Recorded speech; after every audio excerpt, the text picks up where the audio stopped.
Hello madlang people! Samahan niyo ako sa aking trip sa ngayong araw na to. Kasama natin ang AirAsia sa ating paglipad, ang cheapest flight to the world. At nandito tayo sa Terminal 2 ng NAIA at sa oras na ito, dagsa ang mga tao.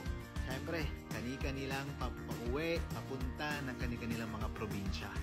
At habang naghihintay tayo sa ating paglipad, nandito tayo sa runway. At siyempre, kailangan nating magdasal para sa payapa at maayos na paglipad ng eroplano. Kaya naman, thank God, in less than 70 minutes, eto na to, malapit na tayo sa Bacolod City. Kaya welcome to the City of Smile. Sobrang excited na ako. So ngayon, nandito na tayo sa Bacolod Airport.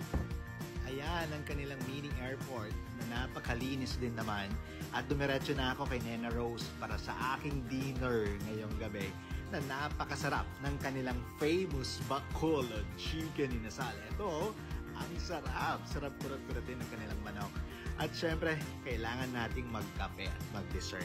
Salamat sa Kalea sa kanilang napakasarap na mocha coffee at Oreo cheesecake kasama ang kanilang mud ice cream cake. At yun na muna ngayong araw na to. Fresh pa din si Kuya bago matulog. Ang saya. Salamat Lord sa araw na to. At sa inyo, have a good night guys. Bye-bye!